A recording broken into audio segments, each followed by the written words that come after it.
Preséntate un poquito, quién eres, qué haces Muy y de bien. dónde eres y todo. Pues nada, muchas gracias primero, por llamarme, por contactar conmigo para dar esta pequeña clase, que bueno, tampoco lo quiero llamar una clase, va a ser una charla sobre el entrenamiento de fuerza, el ejercicio de fuerza en fisioterapia. Creo que es algo que está muy, no diría olvidado porque está muy de moda, pero tampoco se hace como creo que se debería hacer, aunque esto es muy subjetivo.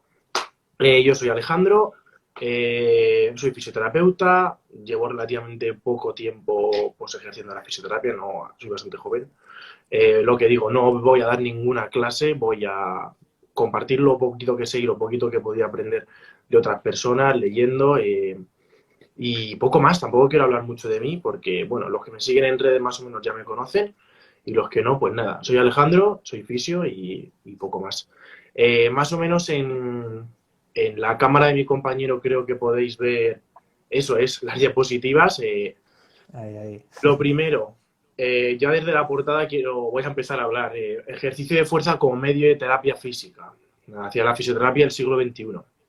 Hemos decidido llamarlo así porque ejercicio de fuerza, parece que entrenamiento de fuerza picado un poco por parte de nuestros compañeros de entrenadores o de CAFIDE, ¿no? Graduados en ciencias de la actividad física y del deporte.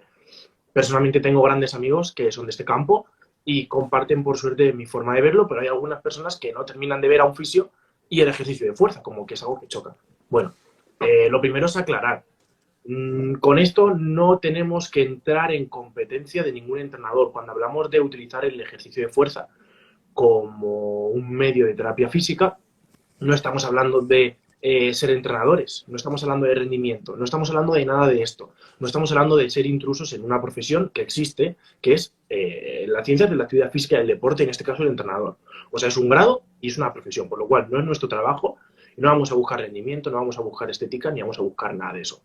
Por lo cual creo que la visión tanto de los fisios como de los entrenadores es tenemos una herramienta en común de trabajo, vamos a utilizarla cada uno para lo suyo, juntos y con equipos multidisciplinares, ¿no? Equipos formados por entrenadores y por fisios, creo que podemos hacer trabajo juntos brutales.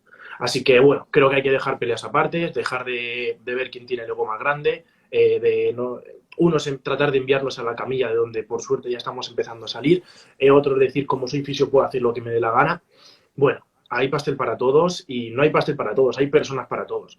Personas que tienen necesidad de mejorar el rendimiento, personas que tienen necesidad de mejorar un dolor crónico y a lo mejor la única forma es adaptando sus tejidos con el entrenamiento.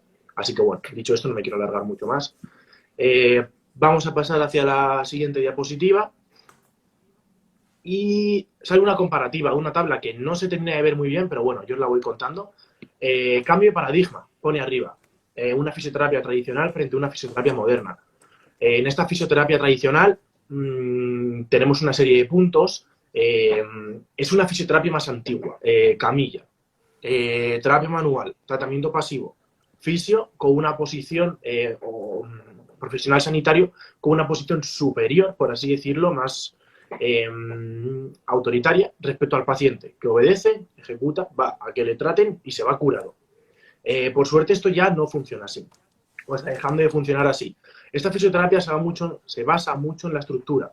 Tenemos un tejido lesionado, voy a aplicarte ciertas terapias mientras estás tumbado para cambiar esa estructura y curarla, sanarla con mis manos o con las técnicas de electromedicina o de electroterapia o las técnicas que me dé la gana usar. No. Ya hemos visto, la evidencia, gracias a Dios, nos ha demostrado que la terapia manual no es capaz de alterar la estructura. Y los efectos que se dan, que existen, claro que existen, sobre todo en analgesia y especialmente a corto y medio plazo, son por sistemas de modulación descendente del cerebro, por lo cual la estructura no la alteramos. De hecho, cuando tenemos una patología cuyo origen reside en la estructura, cuidado, normalmente es una patología grave, quiero decir. Muy pocos de los dolores a los que nos enfrentamos en el día a día residen en la estructura. A lo mejor esguinces, puede haber lesión estructural, cosas así. Pero que el dolor, que la lesión real esté en la estructura y no en procesos a lo mejor más de sensibilización, pocos y suelen ser patologías graves. Algo habrá por ahí y seguro que hay. Ahora, la mayoría no lo es. Creo que ya, bueno, modelo biomédico, y modelo biopsicosocial. Aquí sí que quiero entrar porque el modelo biomédico es el antiguo, ¿no? Ya nos enseñaron, todo esto ya lo sabemos, basado en esto mucho estructural y solo muy médico, muy científico. Y el biopsicosocial parece que empieza a tener en cuenta la persona y su entorno. Yo no lo compro. No creo que la fisioterapia que estemos haciendo a día de hoy sea biopsicosocial. Ni siquiera creo que el modelo biopsicosocial esté del todo bien aplicado. Creo que bio tiene un porcentaje muchísimo menor cuando hablamos de dolor que psico y social. Creo que el dolor depende mucho más de las expectativas de la persona, de las vivencias, de las experiencias, de los miedos, de percepción de amenaza, de cómo se sienta ese día simplemente, de cómo haya dormido, o de la pareja con la que conviva, o los padres, cómo le hayan criado. Creo que eso influye mucho más en el dolor que la estructura, porque como ya hemos dicho, la mayoría de dolores no residen en la estructura. Por lo cual, biopsicosocial, bueno, yo ojalá algún día este modelo cambie, igual que pasamos de biomédico a biopsicosocial, esto solo sea un punto intermedio y pasemos a algo que sea un modelo más centrado en la persona, ¿no? Tampoco me quiero poner rollo muy zen de la persona, sino más científico, pero la persona es muy importante, la educación que ha recibido esa persona y todos esos factores que acabo de mencionar son muy importantes y hay muchos más factores que influyen: nutrición, descanso, actividad física, estado de ánimo, personalidad. De verdad, son una cantidad de factores brutales como para decir biopsicosocial. Si es que bio es esto y psicosocial es todo esto. Como que no termino de verlo, por eso he puesto ahí unas cuantas interrogaciones. Luego, anatomía y fisiología frente a una escucha activa y una alianza, lo que digo, mucho más importante conocer a la persona que a lo mejor conocer su estructura, ecografía, tal, guay, todo esto mola muchísimo. Ahora, si eres un ecografista de puta madre, si haces las mejores ecografías de tu ciudad, pero no eres capaz de escuchar a la persona que tienes enfrente, olvídate. Por eso, este cambio de paradigma del que estamos hablando. Y por último, no, corto-largo, largo plazo. Corto plazo, largo plazo. Corto plazo, terapia manual, desensibilización, vías descendentes que inhiben el dolor desde el sistema nervioso central. Genial, corto plazo va perfecto. Unos efectos analgésicos que pueden ser muy útiles y complementarios a lo que debería ser el tratamiento real de la fisioterapia del siglo XXI, que es terapia activa. Y no solo el ejercicio de fuerza, todo tipo de terapia activa, todo lo que implica un cambio del estilo de vida de las personas. Y es aquí donde entra la función del entrenador, donde yo personalmente sí creo que deba incluirse como personal sanitario, que hace poco hubo debate con eso. Yo sí lo creo, porque si tú cambias el estilo de vida de las personas vas a mejorar su salud, fin. Aunque simplemente sea por un tema estético, aunque sea porque le mola entrenar, porque le gusta, porque se quiere desestresar del trabajo, me da igual. Si cambia, se empieza a hacer más ejercicio, va a mejorar. Y por último, intervencionismo excesivo frente a autoeficacia. Aquí estamos hablando un poco más de dependencia del paciente, de querer hacer muchas cosas, de en cuanto aparece un mínimo dolor, en vez de tratar de entenderlo, descubrir el porqué, y a lo mejor cierto nivel de dolor, tolerarlo y adaptarnos a él, ¿no? Aplicando esta filosofía estoica que a mí tanto me gusta. Farmacología, alarmismo, Dios, te duele esto, madre mía, catastrofismo. Tenemos una sociedad que rehúye el dolor, que no acepta el dolor, igual que entendemos que el hambre, la tristeza, ganas de hacer cosas, la motivación, la desmotivación, son cosas que nos acompañan y que a veces están y dejan de estar. Y sí, hacemos por evitarlas, pero no saltas todas nuestras alarmas cuando tenemos hambre. Cuando tenemos hambre, toda nuestra vida no cambia. Sin embargo, en cuanto sentimos un poco de dolor, cuidado. Cuidado porque algo malo está pasando. Bueno, a lo mejor no, a lo mejor es normal. Entonces, evitar ese intervencionismo tan excesivo de la fisioterapia más antigua y pasar a favorecer la autoeficacia, que las personas sean capaces de entender el dolor, de saber por qué sucede, de gestionar sus propias cargas. Creo que con un enfoque de esta forma mejoraríamos mucho. Pero bueno, no me voy a enrollar mucho más, porque esto al final simplemente es una introducción de por qué meter el ejercicio y por qué es tan importante. Y ahora vamos a pasar a la siguiente diapositiva, donde vamos a hablar un poco más específicamente del ejercicio de fuerza, que es el que vamos a hablar hoy aquí. Entrenamiento de fuerza, ejercicio de fuerza, llamémoslo como queramos. Siempre y cuando eso esté enfocado en la mejora del dolor, de la función de la persona que vive con dolor o que tiene algún tipo de patología, es competencia del fisioterapeuta, por lo cual lo podemos llamar como queramos. ¿Qué beneficios tiene? En primer lugar, reduce el dolor. Pongo por qué. Esa pregunta la vamos a responder la última. Reduce la mortalidad. Aquí a la izquierda tenemos un estudio, uno de tantísimos que hay, donde se ha visto que un aumento de la fuerza y un mayor nivel de masa muscular reduce las posibilidades de morir. Ya está, te mueres más mayor si tienes más fuerza y si tienes más masa muscular. En fin, no hay más. Demostrado y avalado por muchos estudios. Aquí os he puesto uno de muestra para que veáis que no me lo estoy inventando, pero vamos, que si lo buscáis lo vais a encontrar muy fácil y bueno, es algo que más o menos se sabe. Reduce factores psicológicos negativos. ¿A qué me refiero con esto? Kinesiofobia o miedo al movimiento, mejora las actitudes de evitación, mejora el catastrofismo. Es decir, al final las personas simplemente con entrenar, no te hablo de la educación que la acompaña, que es imprescindible, simplemente de entrenar va a mejorar esa kinesiofobia. Cuando tú veas que poco a poco, de forma progresiva, con un profesional que sabe lo que hace a tu lado y con un ambiente siempre de confianza y de poca percepción de amenaza, tú empiezas a hacer ejercicios y ves que te puedes mover más y que puedes hacer cosas que no podías hacer hace 6 meses o que podías hacer cuando estabas sano, entendiendo que ahora no lo estás, joder, la kinesiofobia va a reducir muchísimo, vas a empezar a moverte más, te vas a sentir más cómodo, más cómoda moviéndote. Reduce muchísimo estos factores negativos que llamamos. Por ejemplo, aquí hay otro estudio, el que está abajo del de antes, que bueno, simplemente que reduce los niveles de presión en adultos mayores. Claro, liberación de endorfina, dopamina, te sientes mejor a largo plazo, ves que eres capaz de más, mejora tu estado físico, te sientes con más energía para el resto del día. Hostia, es que si no mejoras la calidad de vida entera del ejercicio, pues no sé qué lo puede hacer. Al final creo que es una inversión muy importante, muy guay, porque tiene muchísimas ventajas y es que no cuesta nada. Porque si utilizas tu propio cuerpo, te tumbas en el suelo, te levantas, te bajas, te levantas y te bajas, has hecho 2 flexiones y ya estás haciendo un entrenamiento de fuerza. Por lo cual, hoy he leído una reflexión que me apetece ahora contárosla, creo que la de Pedro Vivar. Pedro es un máquina, yo le sigo muchísimo y es un fiera. Y creo que ponía que cuánto serías capaz de pagar para tener unos poquitos años más de vida, con dinero, para evitar ese riesgo de diabetes, ese riesgo de infarto, para vivir más tiempo. ¿Cuánto seríamos capaces de pagar? Auténticas barbaridades. Pero luego parece que nos cuesta invertir ese tiempo en hacer ejercicio, que es gratis, y encima, cuando le coges el gusto, de verdad, que mola. Mejora la autoeficacia, empodera, elimina la fisiodependencia. Lo que ya estamos diciendo, al final, si tú acompañas de ese ejercicio una buena educación, aunque al realizar el ejercicio y hacer la sobrecarga progresiva, la gente solo de verlo ya va aprendiendo, ya va teniendo un proceso de aprendizaje, si encima la acompañas de una correcta narrativa, va a mejorar muchísimo cómo se va a sentir esa persona. La dependencia del fisio cada vez va a ser menor porque va a poder entrenar en casa o en un gimnasio.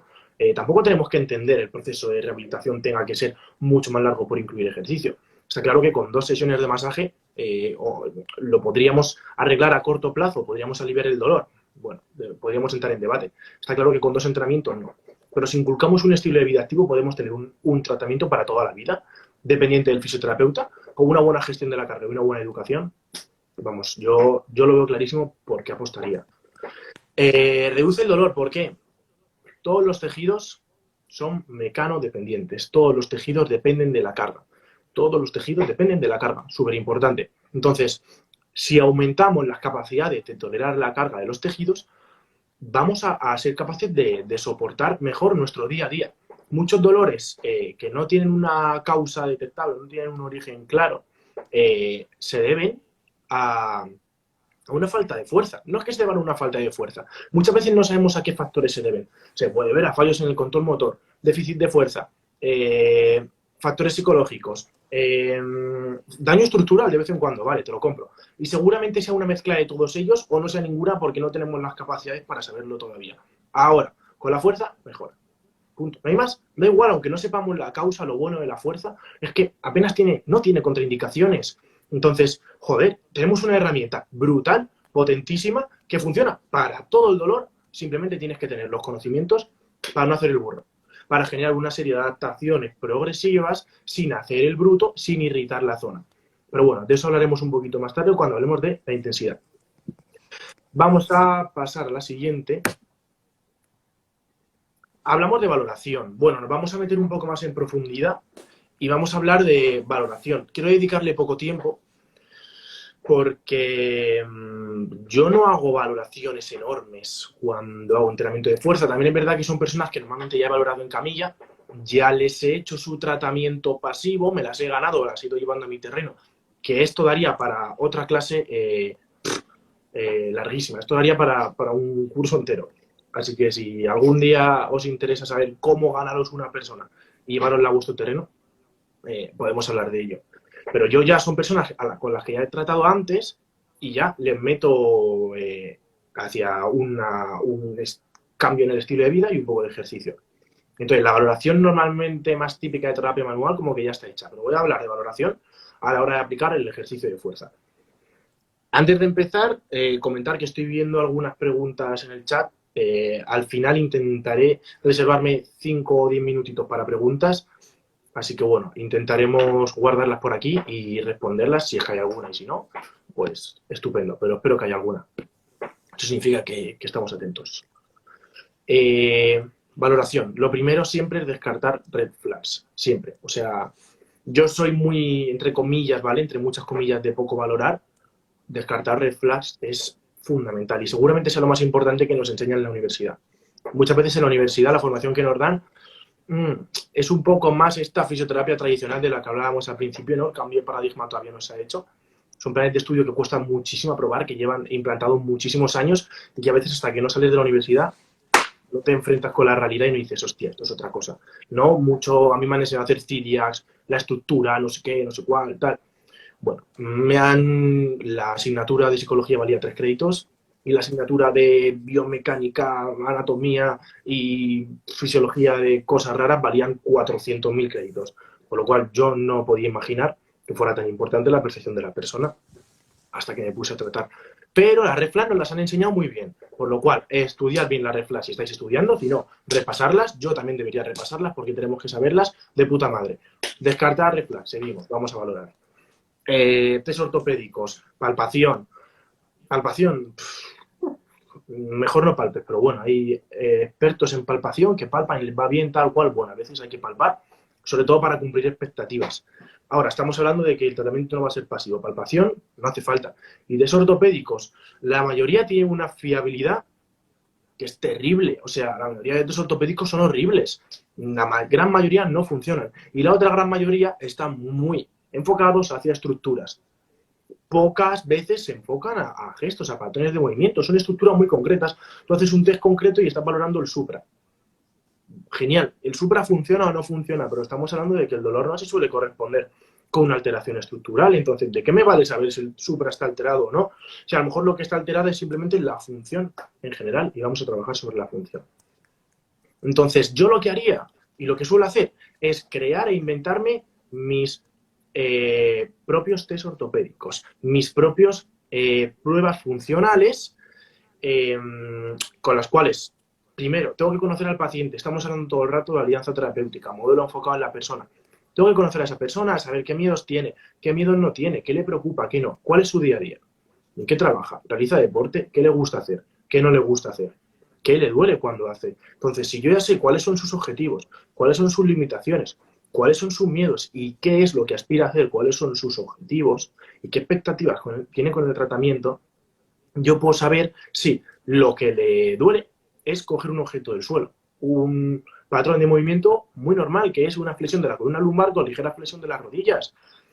Vale, genial, ya sé qué gesto le duele, qué gesto es el que le está fastidiando. Ahora me dice que es cajero de un supermercado y este gesto de un lado al otro, con ligera rotación del tronco, con aducción del brazo, en fin, todo el análisis biomecánico que podríamos hacer del gesto, es el que le duele.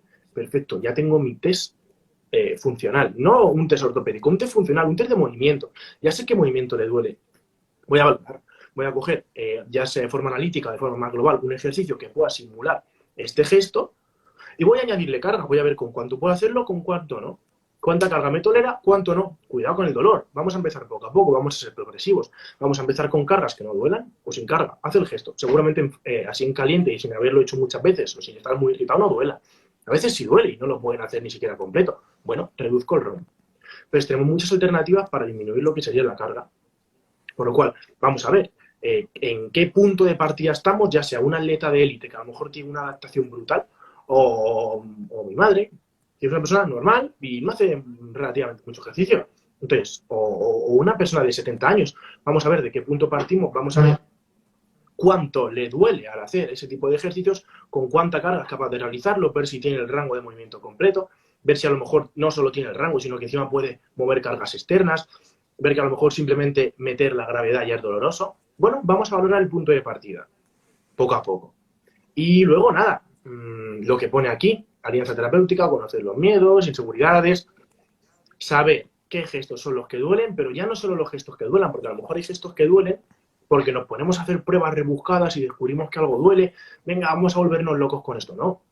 Ese gesto lo hace alguna vez en su día, lo hace alguna vez al año, le va a impedir algo, ¿qué más te da que duela algo que no va a hacer nunca? Vamos a ser funcionales, tenemos tiempo limitado, las sesiones son limitadas, vamos a ir al lío.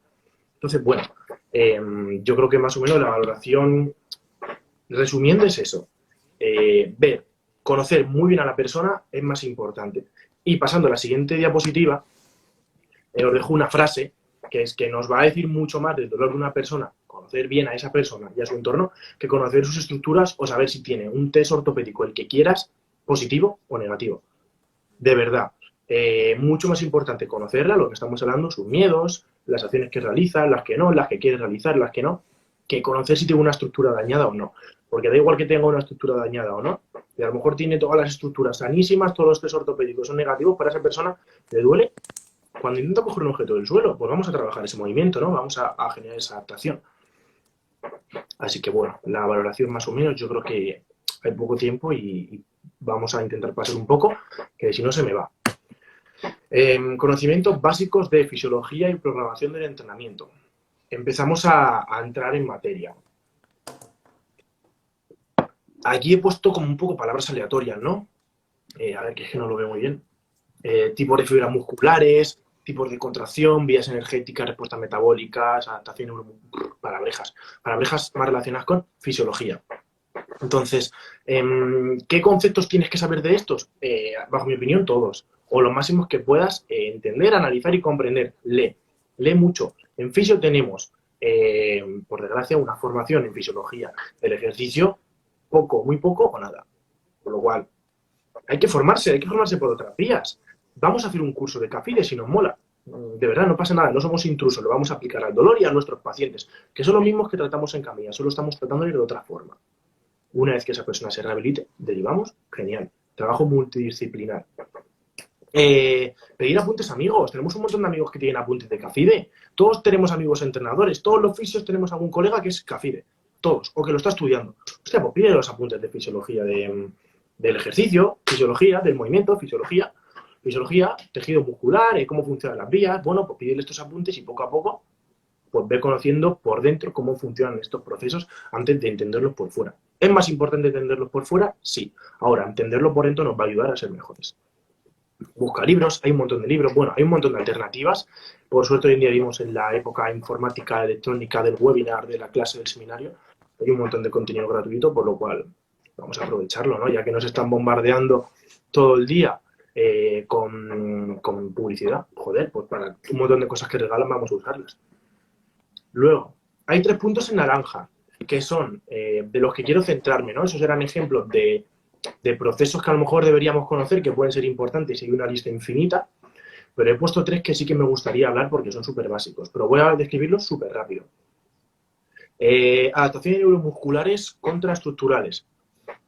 Importante, ¿por qué? Porque seguro que todos los que entrenéis habéis oído alguna vez que hipertrofia no es igual a fuerza. Exacto, hipertrofia no es igual a fuerza. Ahora dime por qué. Nos solemos quedar en plan, hipertrofia no es igual a fuerza, ¿por qué? Pues ¿por qué? Pues por las adaptaciones neuromusculares. Tenemos 2 tipos de adaptaciones, estructurales y neuromusculares.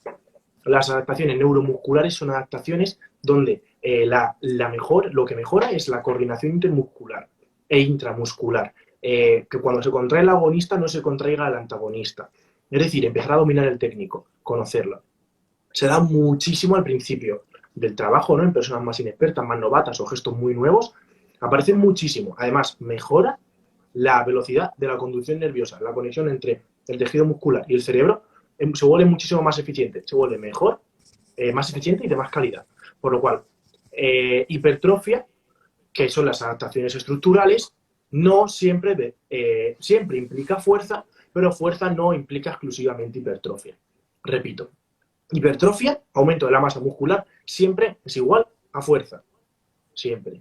Ahora, fuerza, aumento de la fuerza no solo es por hipertrofia, puede ser porque existan adaptaciones neuromusculares. Y algunos piensan o comentan que las adaptaciones neuromusculares solo suceden al principio, pero la literatura científica ya nos ha demostrado que no. Y el ejemplo son los powerlifters. Los powerlifters tienen unas adaptaciones neuromusculares brutales. Tienen a lo mejor menos masa muscular que algún culturista seguro, pero tienen unas adaptaciones neuromusculares que son brutales. Entonces, claro, son capaces de mover mucho peso. Tipos de fatiga, central y periférica. Fatiga central. La fatiga central es la fatiga que somete a todo el sistema nervioso, por así decirlo. Mientras que la fatiga periférica afecta al tejido muscular, al tejido que se está contrayendo además. Por lo cual, la fatiga periférica es la que más se da en el entrenamiento de fuerza. ¿Cómo sucede? Bueno, de forma muy rápida. La fatiga periférica se da porque tenemos uniones de actina, de miosina, que se contraen para generar, se acercan para generar la contracción muscular, todos lo sabemos. Actina, miosina, se unen formando puentes cruzados. Los puentes cruzados nos dan la capacidad de generar fuerza.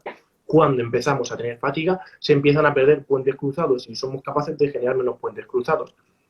Entonces, eso deriva en que seamos capaces de generar menos fuerza por el proceso de fatiga. Y por último, tensión mecánica y estrés metabólico. Están como en dos extremos de una imagen que ahora después vamos a intentar desarrollar, donde la tensión mecánica es la fuerza, la tensión que es capaz de generar el músculo. Es que propiamente realmente es la fuerza que es capaz de generar un músculo. Mientras que el estrés metabólico es la acumulación de sustancias de desecho debido a que hay una situación de hipoxia, una falta de oxígeno en el tejido muscular y se acumulan sustancias como el ácido láctico, iones de hidrógeno, creatina, fosfato, bueno, se acumulan una serie de sustancias y entonces tenemos como esos dos tipos de trabajo, la tensión mecánica y el estrés metabólico.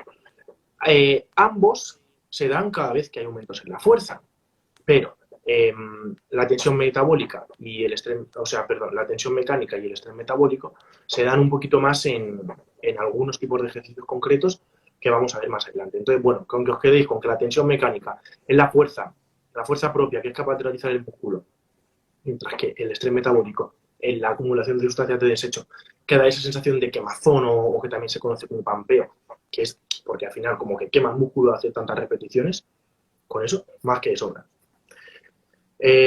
Siguiendo con estos conceptos de fisiología de entrenamiento, pasamos a hablar de la carga. Pásame página, porfi, compi. Ah, vale, perfecto. Ya lo tenemos. La carga. He puesto aquí una imagen porque la carga tiene que ser Dios. La carga está en todos los sitios y la carga es todo. Es omnipresente, de verdad. Todo en esta vida es carga.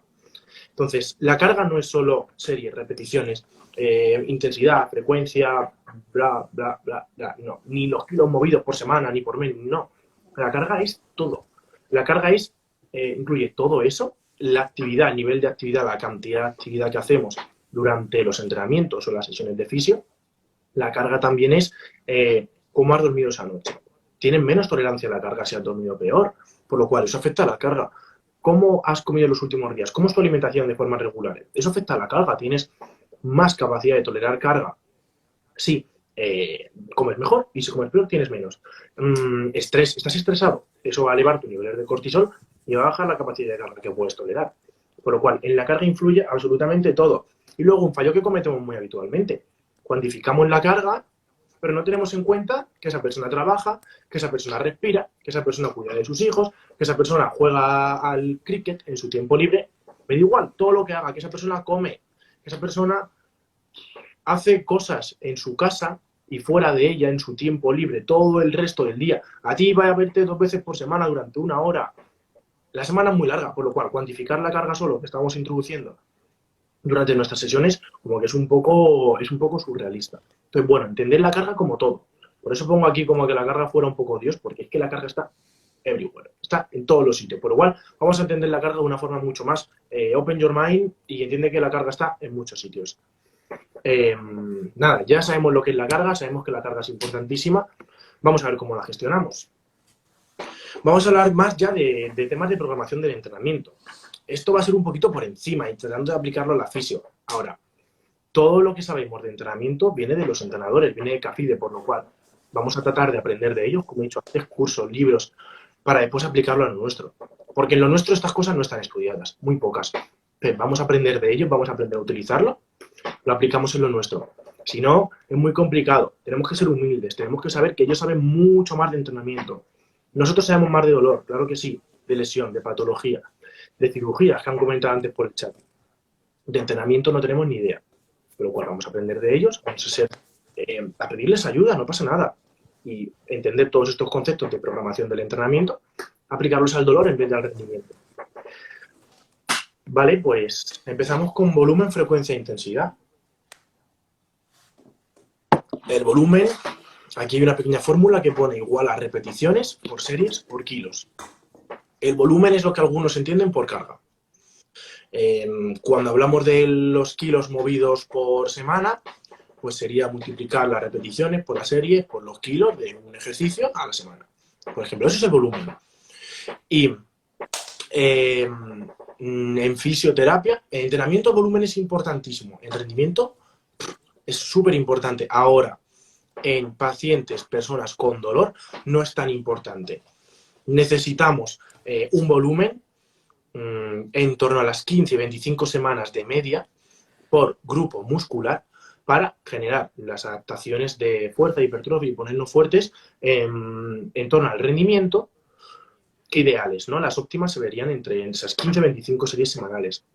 Métele tú a un paciente con dolor esas series, si posible. El volumen que nosotros vamos a trabajar normalmente, o el 90% de las veces, va a ser más pequeño. Recordamos que no estamos buscando rendimiento, estamos buscando generar pequeñas adaptaciones y pequeños cambios, sobre todo aquí, y adaptaciones en fuerza, en hipertrofia, esas adaptaciones neuromusculares, estructurales. Bueno, buscamos un poquito todo eso para conseguir mejorar la calidad de vida de esa persona. No buscamos que sea un fitness, ni culturista, ni powerlifter, ni nada de eso. Por lo cual, el volumen no es tan importante. De verdad, necesitamos un estímulo suficiente como para poder trabajar bien y generar esas adaptaciones, ¿no? Ese estímulo mínimo. Ahora, no nos rayemos mucho con el volumen porque de verdad que no es tan importante. Frecuencia es el número de veces que trabajamos. Normalmente se puede medir por semana. La frecuencia. Aquí es complicado. No somos un gimnasio. Yo por lo menos no trabajo como un gimnasio. Yo no puedo decirle, ven a entrenar y entrenar tú solo. Yo tengo que estar con esa persona. Yo le voy a hacer los ejercicios, son sesiones. Entonces, la frecuencia va a venir, me sale la palabra, dada, más me vale. Va a venir dada por muchos factores. Economía, necesidades que pensamos que tenga el fisio, tiempo de la persona. A veces las personas no tienen tiempo. A veces tienen recursos económicos para venir 5 días a la semana. Qué rara vez va a pasar esto. Pero no tienen tiempo porque trabajan mucho. Y a veces deberían venir 2 veces y te piden que si pueden venir solo una porque no tienen dinero. Entonces, bueno, incluyen muchos factores aquí. Vamos a dedicarle todo nuestro tiempo durante 1 hora. Y eso también tenemos que cobrarlo. Tenemos que cobrarlo prácticamente como una sesión. Entonces, bueno, hay que tener también en cuenta esto, que la frecuencia no va a ser la que deseemos. Recuerda, no estamos entrenando a una persona. No le vamos a decir frecuencia 2, vete 2 días a entrenar. No, tenemos que estar con ellos. Entonces, la frecuencia va a variar. Lo ideal en entrenamiento nos da igual. Frecuencia la que podamos y con lo que tengamos vamos a hacer lo mejor que podamos.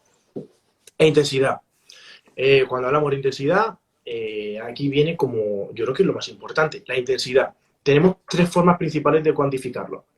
1RM, RIR, RP. 1RM, ¿por qué lo pongo entre interrogaciones? Es lo que se ha usado siempre. El rendimiento se sigue usando, a pesar de que ya está un poquito pasadete. Cuando lo usaba Arnold funcionaba y estaba súper fuerte. Genial, el 1RM está guay. De verdad, te vas a poner fuerte trabajando con el 1RM. Por suerte la ciencia avanza y tenemos cosas mejores y más subjetivas. Y bueno, más subjetivas o no. Pues el 1RM, aunque sea muy cuantificado, al final varía mucho y es muy oscilante. Pero tenemos el RIR y el RPE que dependen de la sensación y de la experiencia de la persona. ¿Qué es lo más importante? Si es importante en el rendimiento, imaginaros cuando hablamos de dolor. La percepción de amenaza, cuantificar con el 1RM no tiene mucho sentido. Para el que no lo sepa, vale, el 1RM es la cantidad máxima de kilos, bueno, sí, vamos a hablar de kilos con una carga externa, la cantidad máxima de kilos que somos capaces de movilizar durante un ejercicio en una repetición. Por ejemplo, me tumbo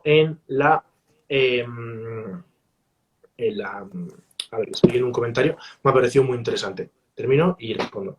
Me tumbo en el banco, levanto una barra, un press banca, pum, empujo. La cantidad máxima de kilos que puedo mover en una repetición, eso es el 1RM.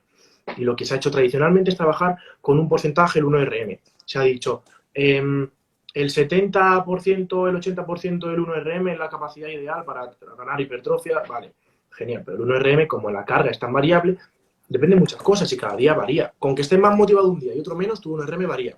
Con que estés más cansado, tu 1RM varía. Con que hayas descansado peor a nivel muscular de fatiga, tu 1RM varía.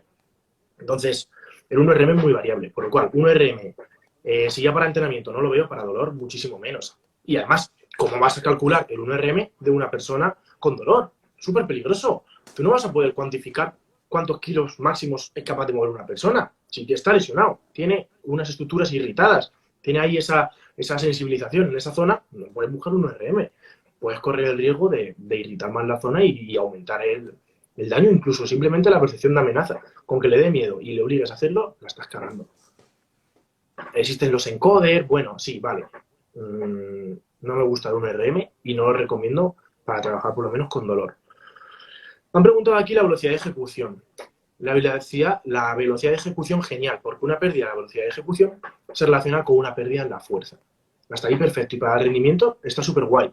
Ahora, estamos trabajando con personas que rara vez van a levantar o movilizar la carga con la máxima velocidad posible.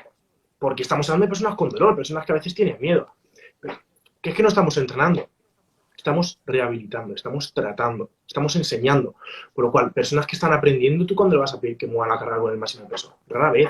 Personas que tienen dolor y si se hace daño y si simplemente cree que se lo va a hacer, entonces yo no jugaría con la velocidad y con la disminución de la velocidad, porque la disminución de la velocidad implica tratar de trabajar con la máxima velocidad posible. Cuando disminuye, el encoder nos avisa y genial, hemos llegado al nivel de fatiga con el que queremos trabajar. Para rendimiento, guay. Para dolor no lo veo. A ver, alguna pregunta así más, porque bueno, igual que he dicho que las iba a responder ahora, esa me parecía que era el momento de comentarlo. Y bueno, RIR y RPE. RIR son repeticiones en recámara, traducido al español. ¿Eso qué quiere decir? Yo le digo a mi paciente, haz 10 repeticiones y déjate 2 en recámara. Eso implica que esa persona va a hacer 10 repeticiones, pero podría hacer 12, pero va a parar en 10, porque no queremos llegar al fallo muscular. Porque está bien trabajar cerca del fallo muscular, pero llegar al fallo muscular no genera más beneficios que quedarnos a 1 o 2 repeticiones del fallo muscular, pero sí genera más fatiga y sí genera más... me saldrá. Genera... Joder. Bueno, no me sale la palabra. Que genera más fatiga y más daño muscular, eso quería decir. Entonces, más riesgo. Genera más riesgo, por lo cual llegar al fallo no lo veo. Entonces, vamos a dejar 1 o 2. Ahora, hay personas que ni siquiera van a poder llegar a un RIR 2. Genial, no pasa nada, el RIR es subjetivo, lo vas a elegir tú. Yo te voy a decir, déjate 5 y tú vas a elegir cuándo llegar a esas 5. Y a veces antes de llegar a esas 5, yo ya te voy a haber enseñado ciertas estrategias para manejar el dolor, que luego al final hablaremos de ellas, y no vas a pasar del dolor que debes de tolerar, entonces no vas a llegar a ese RIR, pero me lo vas a decir. Pero vas a saber dónde tienes que parar. Y siempre basándose en la percepción de la persona. ¿Qué problemas presenta el RIR? Que requiere a veces que la persona sea internada, porque es difícil ponerte a hacer flexiones sin haberlas hecho nunca y saber cuándo vas a fallar. Pero bueno, más o menos tiene sus limitaciones, pero con personas un poquito más entrenadas se puede utilizar. Y luego tenemos el RPE, que es el índice de esfuerzo percibido, traducido al español. El índice de esfuerzo percibido es que yo te digo, haz 10 repeticiones, 3 series, y el peso lo vamos a elegir en función de que te tiene que costar un 8 sobre 10. Entonces, eso, para personas que están desentrenadas, todo el mundo lo sabe. Todo el mundo sabe más o menos aproximar cuánto es un 8 sobre 10. Sabiendo que 0 es, no me cuesta nada, y dices, me cuesta muchísimo. Tú a cualquier persona le dices, trabaja con 0 sobre 10, todo el mundo lo va a saber. o sea, trabaja con un 8 sobre 10, todo el mundo lo va a estimar. Número arriba, número abajo, todo el mundo lo va a estimar. Y si personas con dolor, no podemos meterle un 9 o un 10 sobre 10. Un 8 ya es elevado. Vamos a meterle un 6, un 7. Pero bueno, como he dicho, luego hablamos un poquito de las limitaciones que nos presenta el dolor. Esto simplemente es explicar las posibilidades que tenemos de intensidad, que son un RM, que no lo recomiendo, el RIR, que lo recomiendo para personas que están más acostumbradas al trabajo con cargas. Joder, si vamos a rehabilitar a una persona que entrena habitualmente en el gimnasio, le podemos pedir el RIR, si es que va a saberlo perfectamente, está muy, muy acostumbrado. Una persona desentrenada yo le metería el RPE. Vamos a pasar a la siguiente diapositiva, donde encontramos serie de repeticiones y descansos. Y pone 3x10 o 4x12. Bueno, lo típico que se escucha entrenando, ¿no? 3x10, 4x12, parece que no existe nada más de eso. Lo mismo de antes, Arnold, 3x10, 4x12, genial, funciona para ponerte fuerte. No estamos hablando de ponernos fuertes, estamos hablando de dolor. Todo esto viene del mundo del fitness, al final es lo que el entrenamiento ha mamado, es de dónde venimos, es que es normal, si es que los fisios no hemos hecho entrenamiento de fuerza, ni ejercicio de fuerza hasta el día de hoy, y tampoco lo hacemos mucho, entonces estamos un poco utilizando conceptos que derivan de ellos. Pero sí es verdad que por suerte se conocen, derivados del mundo del entrenamiento, unos parámetros que nos pueden servir. Y aquí es donde pasamos a la siguiente diapo. Y sí que te voy a pedir, compañero, si puedes, que enfoques el esquema, porque lo veo interesante. A la izquierda tenemos el estrés mecánico, a la derecha tenemos el estrés metabólico, y en medio tenemos 3 barritas: fuerza, hipertrofia, resistencia. ¿Esto qué significa? Que si trabajamos de 1 a 5 repeticiones, vamos a trabajar la fuerza, de 5 a 12 la hipertrofia y de 12 a más de 25 la resistencia. ¿Esto significa que de 1 a 5 solo trabajemos la fuerza en forma más de adaptaciones neuromusculares? No. ¿Esto significa que de 5 a 12 trabajemos solo la hipertrofia? No. En todos los ejercicios que hagamos, da igual el número de repeticiones en las que nos movamos, vamos a encontrar fuerza, hipertrofia y resistencia de las contracciones. Vamos a encontrar todo. Lo que pasa es que existen unos rangos en los cuales encontramos más enfocado a la fuerza, más enfocado a la hipertrofia y más enfocado a la resistencia. Mientras que si estamos tirando, por ejemplo, con una repetición, vamos a tener un trabajo de resistencia prácticamente nulo, y si trabajamos con 50 repeticiones, cosa que no tiene sentido, vamos a encontrar un trabajo de fuerza mínimo. Es decir, nadie gana fuerza corriendo una maratón, ni adaptaciones estructurales en forma de hipertrofia. Pues con esto pasa lo mismo. Entonces, queremos mejorar la funcionalidad, tal, no sé qué, lo mejor sería trabajar la fuerza, ¿no? Claro, perfecto. Si es que cuanta más fuerza, más función. Cuanta más fuerza, menos riesgo de mortalidad. Cuanta más fuerza, todo mucho mejor y la vida más bonita. ¿Qué pasa? Que es muy difícil meterle tanta fuerza, tanto trabajo de fuerza a una persona. No podemos trabajar con fuerza específicamente, porque tenemos dolor, y a lo mejor si tiras cerca del 1RM, que sería ahí fuerza bruta absoluta, una repetición a muerte, pues con una persona con dolor no podemos hacer eso. Entonces recomiendo a lo mejor parámetros más entre fuerza y hipertrofia, movernos por esos rangos, pero siempre jugar mucho con la persona que tenemos delante, con el ejercicio que queremos hacer y con las capacidades que tiene, ¿no? Movernos entre esos rangos, saber que hacer 100 repeticiones no vale para nada, como muchas veces te mandan los centros de rehabilitación. Venga, 100 repeticiones, pim, pam. No vas a conseguir adaptaciones, no vas a conseguir aumento de la fuerza, no vas a conseguir que esa persona nada más que te aburra. Entonces, métele 8 repeticiones con un RIR 3, con una buena intensidad, métele 8 repeticiones con un RPE 7-8, que esa persona sienta que está trabajando, que note el estímulo, que se divierta y que acabe cansado y que diga, hostia, hoy he trabajado. Y mañana coja y diga, mira, me duele menos, por encima me duele menos porque yo me lo he currado, porque yo estoy yendo 2 días no al fisio a entrenar. Y soy la hostia. Y así mejora la autoeficacia, el empoderamiento de los pacientes y conseguir personas fuertes, personas antifrágiles. Y quiero hablar también las series. Las series van a dar un poco dadas por la importancia que le demos a cada ejercicio. No me quiero enrollar mucho porque no estamos hablando de entrenamiento, pero a lo mejor hay ejercicios que queremos meterle 1 o 2 series simplemente porque es una introducción al ejercicio importante, o queremos trabajar una sentadilla, que es un ejercicio tan global, tan inespecífico y tan importante, con unos resultados tan brutales, que queremos meterle 6 series. Genial. Mientras tengamos en cuenta la fatiga que vamos a generar y le metamos un buen descanso, guay. Las series hay que jugar con ellas, hay que ser originales, creativos. Hay que divertirnos también entrenando a la gente. Descansos. Sí, descansos. Descansos en el mundo del fitness se recomienda para más tipo fuerza de 3 a 5, 6, 7 minutos, sin miedo, mucho descanso. Hay muchísima fatiga, sobre todo fatiga también un poco más a nivel sistema nervioso central. Se ha sido muy exigente a nivel sistema nervioso central. Tenemos esas adaptaciones neuromusculares, descansos muy largos. El sistema nervioso se fatiga. Hipertrofia se recomienda un descanso a lo mejor más de 2, 3 minutos, una cosa así. Mientras que en hipertrofia, 2, 3 minutos, una cosa así. Y en resistencia, bueno, a veces ni se descansa, ¿no? Tú te corres una maratón y no descansas, la corres entera y ya está. O haces a lo mejor algún descansito, pero como que no están tan calculados. Pero bueno, como estamos moviéndonos en fuerza e hipertrofia, nos vamos a centrar en esto. Hipertrofia, eso, se recomiendan 2, 3 minutos, 1,5 minutos, a lo mejor mete 15 repes, bueno, más o menos por ahí se suele mover, ¿no? Cuanta más fuerza y más esfuerzo hagamos en menos repeticiones, nos movamos más cerca de ese peso máximo levantable, vamos a meter un descanso mayor. Ahora, los descansos vamos a jugar con ellos en función del tiempo que tengamos también, en función de cómo se encuentre esa persona. Vamos a preguntarle, ¿quieres seguir? ¿No quieres seguir? No sé, bueno, como que mucho más subjetivo, ¿no? Vamos a hablar, vamos a generar esa alianza y si una persona, el descanso ideal sería en 3 minutos, necesita 5, le damos 5, que beba agua, que descanse, hablamos un rato, que nos cuente cosas, como que los descansos aquí son mucho más relativos y los vamos a guiar más en función de las necesidades de la persona. Selección de los ejercicios. Aquí no me puedo meter mucho, porque es que es complicado, es que hay que saber ejercicios. Lo primero que te puedo decir es que entrenes. Si no entrenas, empieza a entrenar. No vas a saber ejercicios si no los haces. Ni vas a saber enseñarlos, ni lo que se siente, ni sé mucho, pero es poco. Entrena. Ahora, ya entrenas, conoces los ejercicios básicos, conoces premilitar, press banca, sentadillas, todo esto. Que no los conoces, compra tu libro de ejercicios, empieza a apoyar y empieza a poner en YouTube cómo se hace cada uno.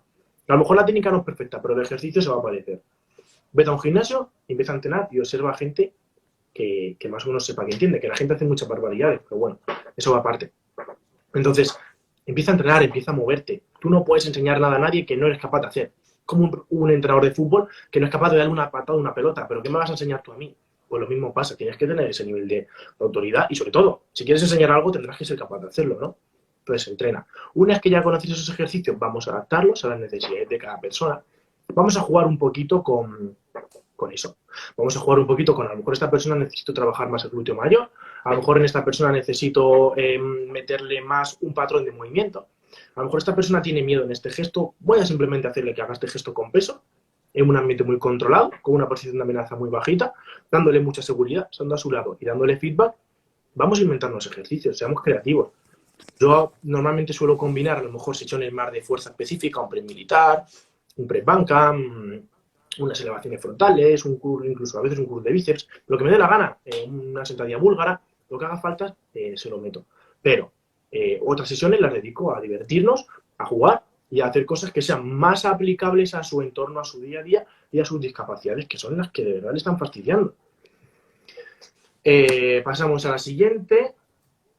Con la sobrecarga progresiva, simplemente explicar que el primero, que es escalones. Esto no funciona por fases, no hay fases en esto. La fase es que hoy estoy súper bien, súper motivado y mañana me levanto más triste y estoy peor. Entonces, no hay fases, no hay escalones, no hay saltos, no hay fase 1, fase 2, fase 3. No.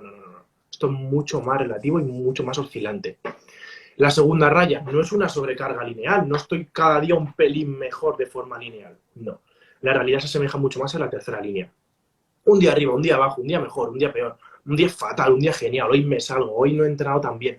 Al final, esas oscilaciones van hacia arriba porque tú metes adaptaciones, metes constancia, metes trabajo, metes descanso, metes motivación, metes mejoras en kinesiofobia, mejoras en calidad de vida, mejoras en todo. Hostia, pues claro que va hacia arriba, esa persona mejora un montón, empieza a hacer cosas que antes no era capaz de hacer, le pierde miedo a las cosas. Su calidad de vida es que aumenta hasta su felicidad cuando se ve capaz de hacer esas cosas con menos dolor. O a lo mejor esos procesos son muy lentos. No estamos indicando el tiempo que tarda esa línea. A veces tarda 3 meses, a veces en 1 y a veces tarda 9. Pero al final, esa línea siempre es hacia arriba. Luego, el tema de variar los ejercicios o no, bueno, no me puedo meter mucho más porque tampoco tengo tanto tiempo como me gustaría y es un tema muy complicado. Pero Yo no variaría a lo mejor los más globales y los que reclutan mayor cantidad de grupos musculares y de articulaciones, y a lo mejor los más específicos sí los iría cambiando. Tema de aumento de la carga cuando hablamos de carga como peso, el peso en la barra que le cambio, el peso en la kettlebell, en el disco, en la fuerza de la goma, el color de la goma. Normalmente se recomienda en el mundo del entrenamiento que máximo sea un 15%. Bueno, no vamos a subir un 15%, vamos a trabajar con menos, vamos a empezar subiendo un 5%, que va bien, subimos otro 5%, poco a poco. Entonces no podemos hacer subidas muy grandes porque son personas con dolor. Igual que ahora funciona muy bien, le pones un dolor con el que no se siente seguro o con el que puedes irritar esas estructuras, ya has perdido esa sesión y a lo mejor has perdido la confianza de ese paciente por unas cuantas sesiones. Por lo cual, ser precavidos con la subida del peso, estar muy claros, y ahí yo no me la jugaría, pero nada. Y pasamos a lo que sería la última, intensidad en relación con el dolor. Hablamos de RP, de RIR, genial. Estos son parámetros de la intensidad de peso que vamos a mover. Se nos olvida hablar de un factor, el dolor. Y el dolor lo tenemos que medir como se ha hecho toda la vida, con la escala EVA. Con la escala EVA, dolor del 0 al 10. Y aquí una regla muy sencilla que quiero saludar a mis pacientes, la comparto con vosotros y el que tenga alguna mejor, que la comparta y seguro que todos aprendemos. Dolor del 0 al 10, puedes trabajar con una ligera molestia, un 3/4. Más para. Bajamos la carga, cambiamos de ejercicio, cambiamos de grupo muscular o te vienen mañana. Me da igual. Más de 3/4 no. Vamos a irritar las estructuras. Si después del entrenamiento tienes dolor, nos hemos pasado con la carga. Tenemos que bajarla. Y si al día siguiente, pasadas 24 horas, tienes dolor, tienes molestia o han aumentado, pasamos. Hay que bajar la carga, nos hemos pasado. La hemos cagado, no pasa nada, hay que asumir la responsabilidad y asumir eso. Entonces, 3/4 dolor, puedes trabajar con ligera molestia. Hay que aprender a trabajar con dolor, que aumente la autoeficacia, que aumente la gestión del dolor, que las personas sean capaces de gestionar su dolor. Un 3/4/10 está genial. Perfecto. Ahora, más, cuidado, que igual irritamos las estructuras. Dolor después de la sesión, igual nos hemos pasado. Vamos a bajar un poquito la carga y ver cómo varía. Dolor al día siguiente, vamos a bajar un poquito la carga y ver cómo varía. Y pasando a la siguiente diapositiva, ya para terminar, nada. Entrena a tus pacientes. Os dejo esto como mensaje importante. No somos entrenadores, pero sí tenemos pacientes y hay que mejorar la función y la capacidad de las personas y que esto derive en una mejora de la calidad de vida. Por lo cual, mi lema personal es entrena a tus pacientes. A tus pacientes, personas con dolor, personas cuya calidad de vida ha sido disminuida por ciertos factores. Hay que darles caña, hay que meterles caña a la gente hay que activarla, hay que vivirla, hay que sacarle de esta burbuja de conformismo en el que vivimos y hacerles responsables de su curación, porque subiéndose a una camilla vamos a conseguir pacientes, personas, un entorno débil. Y yo personalmente en mi entorno y en mis amigos no quiero eso. Quiero personas que cuando tengan una enfermedad la miren a los ojos y sean capaces ellos mismos de afrontarla y de superarla. Así que bueno, con esto termino la charla. Espero que no os haya sido muy pesada y le doy la palabra a mi compañero. Brutal, brutal, tío, de verdad, Alejandro. Muchísimas gracias por todo. Me ha parecido una charla, aparte de obviamente buena, una charla muy necesaria. Pienso yo que el entrenamiento de fuerza, como decías tú, eh, y la fisiología del ejercicio en general no se enseña en las universidades y creo que es una gran herramienta que tenemos como fisioterapeutas y creo que has abierto los ojos a mucha gente.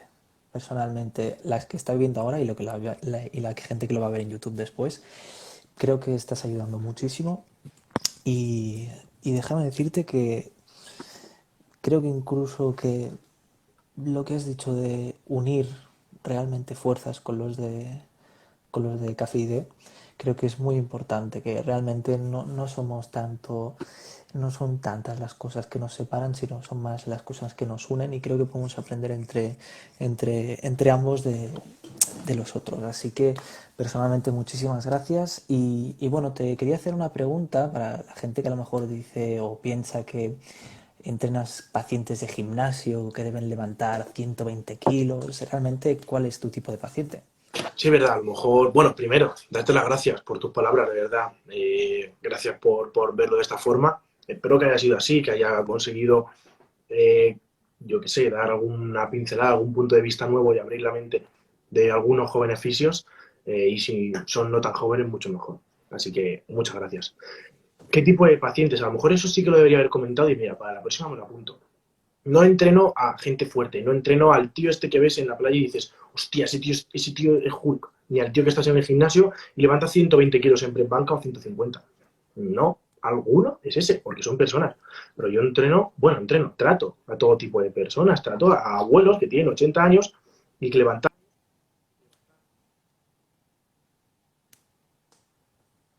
Que me ha entrado una llamada. Sí, Lo que te has decía que quedado en abuelos que levantan y ahí te sí, has una quedado. persona mayor que levanta el palo de una escoba y eso para él es su puede hacer 3 repeticiones porque ya llega al fallo muscular, eso es un estímulo brutal, un esfuerzo enorme, una fatiga que genera eso enorme, eso es un trabajo de puta madre y eso es entrenamiento de fuerza.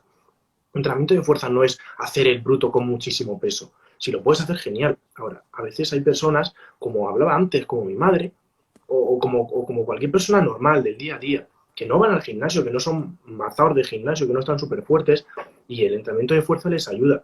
De verdad, sobre todo, cuanto más desadaptada sea esa persona y más edad tenga, más le ayuda el entrenamiento de fuerza porque más rápido generamos adaptaciones neuromusculares que aparecen así, con que pillen la técnica mejora todo. Y adaptaciones estructurales también aparecen. En personas muy mayores es más complicado, pero también pasa. En menor medida, pero pasa por las adaptaciones neuromusculares y que esas personas se sientan mejor, ¿no? Lo que sienten ellos y son personas de un rango de edad súper amplio. O sea, todas las edades. Muy bien, muy buen. Pues Alejandro, si te parece, lo dejamos aquí, que ya son 1:30. De nuevo, muchísimas gracias por todo, gracias por el trabajo que has hecho aquí y el trabajo que haces en redes sociales y gracias por hacer ver que en la fisioterapia también podemos y debemos entrenar o tratar a pacientes utilizando la fuerza como medio de terapia física. Así que muchísimas gracias por todo. Espero que hayas estado cómodo. Lo has hecho súper bien, la verdad. Y gracias a los que habéis estado aquí en el directo. Esperamos que os haya gustado y en unos días se va a subir a YouTube. Gracias Alejandro por todo y nos vemos en la siguiente. Muchas gracias. Bueno, espero que os haya gustado esta pequeña clase y sobre todo que hayáis aprendido y que hayáis visto que la fisioterapia es más que dar masajes y que la fisioterapia activa tiene un papel súper importante en la recuperación de las personas, la mejora de la calidad de vida, de la función y de todas las capacidades de las personas. Así que, ahora que ya sabemos conceptos bastante básicos sobre el entrenamiento y no tan básicos como puede ser el manejo de la intensidad o la intensidad respecto al dolor, vamos a dejaros aquí un pequeño regalo para las personas que estéis viendo este vídeo en YouTube y es una segunda clase, una continuación de este vídeo donde vamos a dar una vuelta por nuestro centro, vamos a ver qué material tenemos, vamos a explicar el material necesario para empezar a trabajar la fuerza con pacientes, aquel material que no es necesario y se suele creer que sí que lo es, y aquel material que incluso nosotros no tenemos y nos gustaría tener. Así que nada, vamos a dar una revisión a todo el material que es necesario tener. Nada, os lo dejamos en nuestro canal, en Fisioterapia, Movimiento y Salud, y tanto mi compañero Sergio Lorenzo como yo estaremos encantados de veros por allí. También recordaros que tenemos un programa de podcast, Fisioterapia, Movimiento y Salud, también se llama. Tenemos invitados de altísimo nivel. Tenemos a Álvaro Altuve, Pedro Vivar, Víctor Reyes, Alberto Álvarez. De verdad, tenemos invitados brutales con una cantidad de conocimientos enormes. Así que nada, os esperamos ahora en este regalo que os estamos haciendo y en el canal de podcast.